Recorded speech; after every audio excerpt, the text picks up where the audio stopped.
गोवर्धन पर्वत, जिसे भगवान श्री कृष्ण जी ने अपनी उंगली पर धारण किया था। गोवर्धन पर्वत को श्री कृष्ण जी का ही स्वरूप माना गया है। हर रोज यहाँ लाखों श्रद्धालु गोवर्धन जी की परिक्रमा करने आते हैं। ऐसा माना जाता है कि गोवर्धन जी की परिक्रमा करने से मनुष्य का तन और मन दोनों ही स्वस्थ हो जाते हैं और मनुष्य तमाम व्याधियों से छुटकारा पाता है। गोवर्धन पर्वत के चारों ओर कई प्राचीन स्थान हैं जो भगवान श्री कृष्ण जी की लीलाओं से संबंध रखते हैं। परिक्रमा करने वाले श्रद्धालु इन स्थानों के दर्शन करके अपनी परिक्रमा पूरी करते हैं। आज के वीडियो में आपको गोवर्धन के सभी प्रमुख स्थानों के दर्शन कराने वाले हैं। वीडियो थोड़ा लंबा है क्योंकि इसमें गोवर्धन के सभी प्रमुख स्थानों के दर्शन कराए हैं। तो आइए याद करते हैं भगवान श्री कृष्ण जी की लीलाओं को और दर्शन करते हैं इन पावन स्थानों के। आप भी मानसिक रूप से हमारे साथ इस परिक्रमा में शामिल हो जाइए।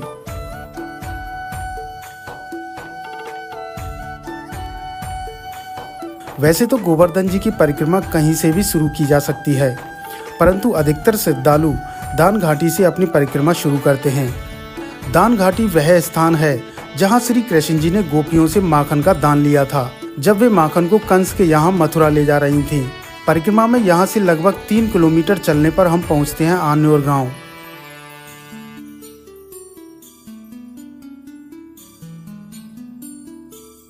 जहां संकर्षण कुंड के दर्शन होते हैं। यह कुंड भगवान श्री कृष्ण जी के बड़े भाई बलराम जी के नाम पर बनाया गया है। मान्यता है कि इसी स्थान पर भगवान श्री कृष्ण जी ने शंखचूर नामक दैत्य का वध किया था और उसके पास से समयंतक मणि को बलराम जी को भेंट किया था।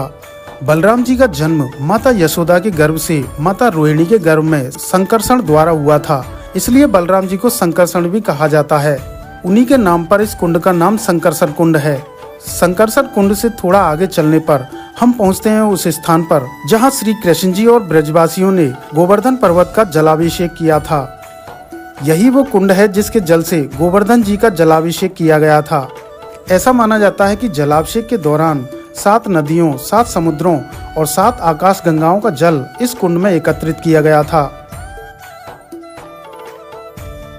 इस स्थान से आगे चलने पर हम पहुंचते हैं पूंछरी के लौठा नामक स्थान पर। ये भगवान श्री कृष्ण जी के सखा हैं। भगवान श्री कृष्ण जब नाथ द्वारा गए हैं तो इनको यहाँ बिठा के गए हैं और कह गए हैं कि जो भी भक्त परिक्रमा करने आए उनके साक्षी रहना। तुम जिनके साक्षी रहोगे उन्हीं की परिक्रमा यात्रा मंजूर हुआ करेगी। तो बाद में गोपी इनको पता पड़ो है कि श्याम चलो गयो, चलो री ढूंढ के आमे, पूछ के आमे का उसे तो कह के गए होगा कि कब आएंगे लौट के। तो सब यहाँ आएंगे ढूंढती भाई देख के इनको कहने लगे यार जा से पूछो री, जाए पता होगी श्याम कहाँ है और कब लौट के आएगो। तो वो दूसरी से बोली यारी तू पूछ रही, वो तीसरी से बोली यारी तू पूछ रही, जा से ऐसे पूछ रही करके पूछ रही गाँव को नाम पढ़ो यहाँ पे। और ठाकुर जी लौट के ना आए जब से लौटा नाम इन्हें मिलो है। यहाँ आपकी 4 कोस की परिक्रमा आधी हो जाती है। इसी स्थान के पास में है अप्सरा कुंड, जहाँ अप्सरा बिहारी जी का प्राचीन मंदिर है, जिसमें उपस्थित श्री कृष्ण जी को अप्सरा बिहारी जी के नाम से जाना जाता है। पुजारी जी के अनुसार यहाँ श्री कृष्ण जी की लीला को देखने के लिए स्वर्ग लोक से अप्सराएं आईं और उन्होंने स्नान के लिए इस कुंड का निर्माण किया था। कुंड के एक तरफ महाप्रभु जी के शिष्य क्षीर स्वामी जी की बैठक है। कुंड के पास में ही भगवान नरसिंह देव जी का मंदिर है, जिसमें भगवान नरसिंह देव जी के दर्शन होते हैं।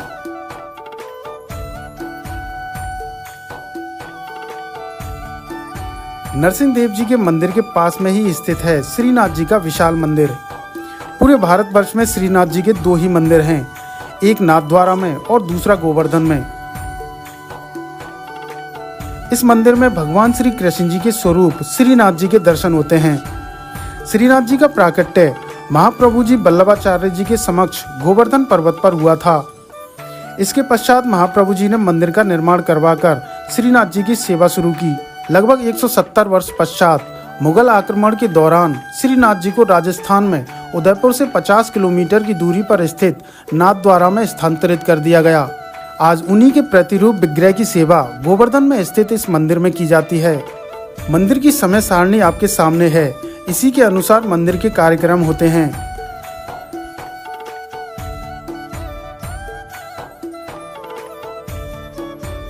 परिक्रमा में आगे चलने पर हम पहुंचते हैं मुखारबिंद मंदिर। मान्यता है कि यह गोवर्धन पर्वत का केंद्र है। यहीं से श्री कृष्ण जी ने गोवर्धन पर्वत को अपनी उंगली पर धारण किया था और ब्रजवासियों की रक्षा की थी। यहाँ के पुजारियों द्वारा गोवर्धन पर्वत पर द्वापर में हुई इस लीला के कई चिन्ह भी बताए जाते हैं। कृष्ण भगवान जी ने सेम राधा रानी की यहाँ मांग भरी गिरिराज जी में आके, तो ऐसे घिसते हैं और घिसने के बाद देखो सिंदूर सेम निकला था। ये सिंदूर इस रहा है। जे भैया चंद्र खिलौना है, जसोदा मैया से कन्हैया जी मांग रहे हैं मैया मोह चंद्र खिलौना दे, तो देखो ये चंद्रमा है, ये चंद्रमा बना हुआ है जो जसोदा मैया ने अपने लाला को दियो। जे गोपेश्वर महादेव है, गोपी का और शेर का रूप धारण करके जब बलदाऊ जी ने महाराज के दर्शन किए तो इनका नाम पड़ गया लुक लुक दाऊ जी। यहाँ कन्हैया जी ने माखन मिश्री का मक्खन खाया था, आज भी इसमें मक्खन निकलता है। ये सुरभि गाय का खुर का निशान है। और जे कन्हैया जी ने बंसी बजाई थी, कंगली ऊंडी पे पर्वत धारण किया था जब बंसी बजाई थी, वो ये पैर है कन्हैया जी का। जे श्यामकरण घोड़े का पैर है। ये घोड़े का पैर है। जे श्यामकरण घोड़े का पैर। यहाँ से कृष्ण भगवान भवसागर से पार भये। जे उंगली है, जे दोनों अंगूठे के निशान है और जे उंगली बनी हुई है। जे शंख बना हुआ है सफेद वाला, जे बलदाऊ जी ने शंख बजाया। ये 16 श्रृंगार है राधा रानी के। जे नागरागन का जोड़ा है, ये सर्द की पूर्णमासी को निकलता है। 7 दिन 7 रात बरसात के निशान है। जी 7 दिन 7 रात बरसात हुई थी। जे लुक लुक दाऊ जी का मंदिर है। कृष्ण के बड़े भाई बलराम जी चंदसरोवर पासौली गांव में महाराज हुआ तो यहाँ से लुक लुक के छिप छिप के देखा। देखो ये पैर बना हुआ है, ये छाती है, ये मुख है, ये मोछ है, ये नेत्र है।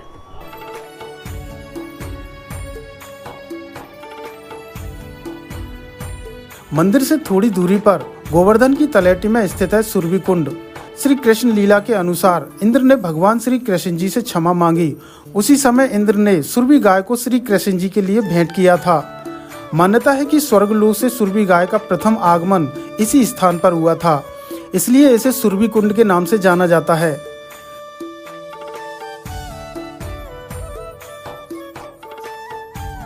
परिक्रमा में यहाँ से आगे चलने पर हम पहुँचते हैं जतिपुरा गांव में, जहां आपको मुखारबिंद मंदिर के दर्शन होते हैं। इस स्थान को गोवर्धन जी का मुख माना जाता है।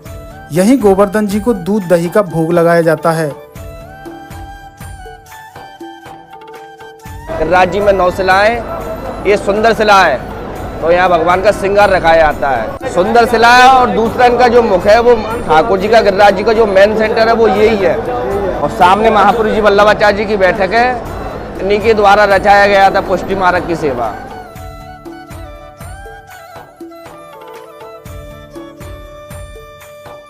जतिपुरा से ही 1 किलोमीटर की दूरी पर स्थित है गुलाल कुंड, जहां महाप्रभु जी की 5वें नंबर की बैठक है।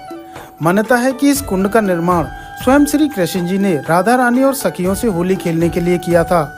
यहाँ की अद्भुत प्रथा है कि यहाँ साल के 12 महीने होली खेली जाती है। जो लोग ब्रज की होली के समय नहीं आ सकते, वे यहाँ कभी भी आकर होली खेल सकते हैं।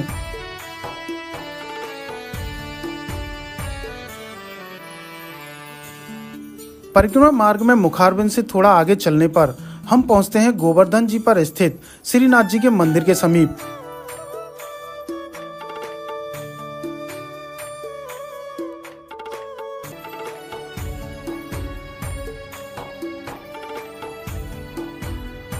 ये गोवर्धन पर्वत है। अभी हम ऊपर चल रहे हैं श्रीनाथ जी के मंदिर में।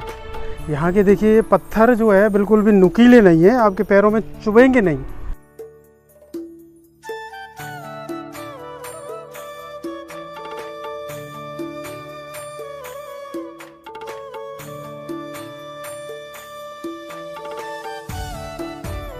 ये श्रीनाथ जी का मंदिर है। भगवान श्रीनाथ जी का प्राकट्य आज से 550 वर्ष पहले श्री महाप्रभु जी वल्लभाचार्य जी ने गिरिराज जी की कंदराओं में से कराया था। बाद में इस मंदिर का निर्माण कराया गया, जहाँ पे भगवान 150 वर्ष तक साक्षात स्वरूप से विराजे। इस मंदिर में ही अष्ट सखा लोग बैठ के कीर्तन किया करते थे, जिनमें सूरदास, कुमन दास, नंद दास, गुरु स्वामी, छी स्वामी, परमानंद दास, चतुर्दास, कृष्णदास शामिल है। बाद में एक राजा रायसिंह की लड़की अजय कुमारी, जो कि मेवाड़ उदयपुर की रहने वाली थी, उन्होंने 35 वर्ष तक भगवान की यहाँ भक्ति करी और भगवान को भक्ति करके यहाँ से उदयपुर राजस्थान ले जाने लगे। जब ब्रजवासियों ने भगवान को यहाँ से जाने नहीं दिया, उस समय भगवान ने ब्रजवासियों को वचन दिया कि रात्रि शयन करने के लिए यानी सोने के लिए यहीं पे आऊँगा। फिर भी जब ब्रजवासी लोग मंजूर नहीं हुए तो भगवान ने मंदिर के अंदर होकर गुफा बनवाई और गुफा मार्ग से यहाँ से नाथद्वारा पधार गए, जहाँ से आज भी रात्रि शयन करने के लिए यहाँ आता है। मंगला करते हैं नाथद्वारा में और शयन करते हैं ब्रज में। बोलिए श्री गिरिराज धरणी की। गोवर्धन जी की संपूर्ण परिक्रमा 21 कोस की है, जो 4 कोस और 3 कोस के 2 भागों में पूरी की जाती है। यहाँ से आगे चलने पर आप पुणे दान घाटी वाले रास्ते पर पहुँचते हैं, जहाँ 4 कोस वाली बड़ी परिक्रमा समाप्त हो जाती है। इससे आगे 3 कोस वाली परिक्रमा शुरू हो जाती है। इस परिक्रमा में सबसे पहला स्थान है चूतर टेका। यात्री परिक्रमा के दौरान कुछ देर यहाँ विश्राम करते हैं।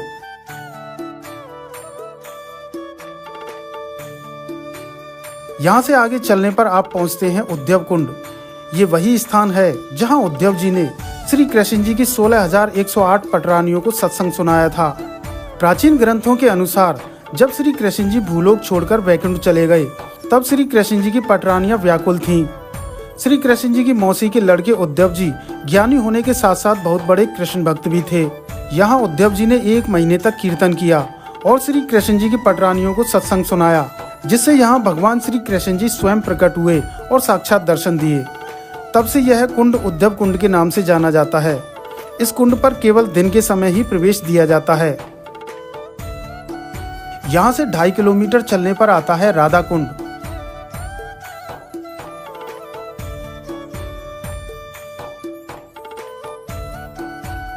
अब हम आ चुके हैं राधा कुंड। राधा रानी जी को समर्पित इस कुंड के मध्य भाग में एक गोल आकृति का कुंड है। मान्यता है कि उस कुंड का निर्माण स्वयं राधा रानी जी ने अपने कंगन से किया था, इसलिए इस कुंड को कंगन कुंड कहा जाता है। राधा रानी जी ने इस कुंड का निर्माण अघोई अष्टमी की मध्य रात्रि को किया था। मान्यता है कि अघोई अष्टमी की मध्य रात्रि को कोई निसंतान महिला अपने बाल खोलकर इस कुंड में स्नान करे तो उसे संतान की प्राप्ति होती है। गोवर्धन परिक्रमा में स्थित यह कुंड सबसे पवित्र कुंडों में से एक है। श्री राधा कुंड के बगल में ही स्थित है श्याम कुंड। इस कुंड की कथा भगवान श्री कृष्ण जी की उस लीला से जुड़ी है, जब अरिष्टासुर नाम का दैत्य गाय का रूप धारण करके श्री कृष्ण जी की गायों में शामिल हो गया था। उसका वध श्री कृष्ण जी ने किया। राधा रानी सहित तमाम ब्रजवासियों ने श्री कृष्ण जी को बताया कि उन्हें गौहत्या का पाप लगा है। नारद जी ने इस पाप का उपाय बताया कि यदि आप सभी तीर्थों के जल में स्नान करें तो इस पाप से अवश्य ही मुक्ति मिल जाएगी। इस पर श्री कृष्ण जी ने अपनी मुरली से इस कुंड का निर्माण किया और सभी तीर्थों का आह्वान किया और इस कुंड में स्नान किया। तब से यह कुंड कृष्ण कुंड के नाम से जाना जाता है। इसके बाद परिक्रमा का अगला दर्शनीय स्थल है कुसुम सरोवर। इस सरोवर का नाम राधा रानी जी की सखी कुसुमा के नाम पर है। मान्यता है कि यहाँ श्री राधा कृष्ण जी छुप छुप कर मिला करते थे और यहीं श्री कृष्ण जी ने राधा रानी जी की चोटी गूंथी थी। इस सरोवर के चारों ओर कदम के वृक्ष हैं। सरोवर की गहराई 60 फीट है और सैकड़ों सीढ़ियां सरोवर के चारों तरफ बनी हुई हैं। सरोवर पर खूबसूरत छतरियां बनी हुई हैं। सरोवर का निर्माण मध्य प्रदेश के बुंदेला राजा वीर सिंह ने 1619 में करवाया था। इसके बाद सन 1723 में भरतपुर के महाराजा सूरजमल ने इसे कलात्मक और भव्य स्वरूप प्रदान किया। इसके बाद सन 1768 में महाराजा सूरजमल के पुत्र जवाहर सिंह ने अपने पिता और तीनों माताओं की याद में अनेकों कलात्मक और खूबसूरत छतरियों का निर्माण करवाया। कुसुम सरोवर के पास में ही स्थित है नारद कुंड। अब हम पहुंच चुके हैं नारद कुंड। गोवर्धन का यह स्थान द्वापर और त्रेता ही नहीं बल्कि सतयुग से भी संबंध रखता है। सतयुग में नारद जी ने यहाँ तपस्या की थी। बालक ध्रुव जब अपनी सौतेली माँ के कटु वचन सुनकर भगवान की खोज में निकले, तब इसी स्थान पर उन्हें नारद जी मिले और यहीं नारद जी ने भक्त ध्रुव जी को गुरु दीक्षा दी। यह स्थान भक्त ध्रुव का गुरुकुल भी है।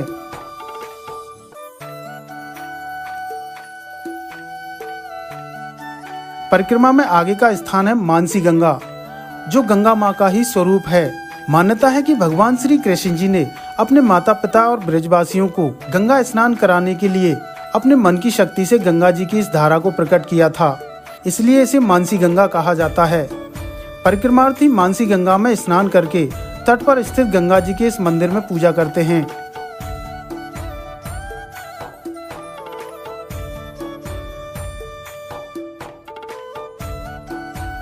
मानसी गंगा के दूसरी तरफ हैं चक्रेश्वर महादेव। ये ब्रज के 4 महादेवों में से एक हैं।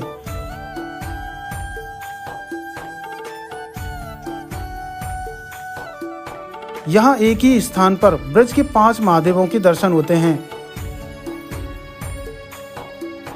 ऐसा माना जाता है कि जब इंद्र ने ब्रज में अपना कहर बरसाया तब शिवजी ने सुदर्शन चक्र को धारण किया। इसी कारण इन्हें चक्रेश्वर महादेव कहा जाता है। यात्री मानसी गंगा में स्नान करके शिवजी पर जल चढ़ाते हैं। इसके बाद परिक्रमा में आगे चलने पर पुनः हम दान घाटी पर पहुंचते हैं। इस प्रकार गोवर्धन जी की परिक्रमा पूरी होती है। तो ये थे गोवर्धन जी के सभी प्रमुख स्थान। गोवर्धन जी की यह यात्रा आपको कैसी लगी हमें कमेंट सेक्शन में जरूर बताइएगा। वीडियो पसंद आया हो तो लाइक और शेयर करें। मिलते हैं ब्रज यात्रा के अगले वीडियो में। जय श्री राधे कृष्णा।